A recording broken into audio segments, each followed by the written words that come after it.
সালাতে দোয়া কবুল হয়। সালাতে দোয়া কবুলের তিন জায়গা।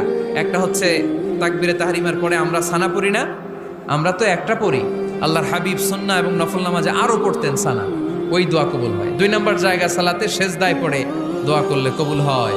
আকরাবু মা ইয়াকুনুল আবদু মির রাব্বিহি ওয়া হুয়া সাজিদ ফাকসিরু ফীহি দুআ। বান্দা যখন সেজদায় লুটিয়ে পড়ে বান্দা আল্লাহর সবচেয়ে কাছে চলে যায়। তা কিন্তু বিশ্বনবী বলে সেজদাটা তোমার রবের কুদরতি পায়ের উপরে পড়েছে। সেজদায় পড়ে দোয়া করেন। সালাম ফিরানোর আগে বিশ্বনবী দোয়া করতেন, লা ইউসাল্লিমান্না আহাদুকুম হাত্তা ইয়াতাআওয়াযা মিন আরবা'a। আল্লাহর হাবিব বললেন, চার জিনিস থেকে পানাহ না আছে আমার কোন উম্মত যেন সালাম না ফিরায়। তারা যেন পড়ে, আল্লাহুম্মা ইন্নী আউযু বিকা মিন আযাবিল কবর, আউযু বিকা মিন আযাবি জাহান্নাম, আউযু বিকা মিন ফিতনাতিল মাহইয়া ওয়াল মামাত, আউযু বিকা মিন ফিতনাতিল মাসিহিদ দাজ্জাল।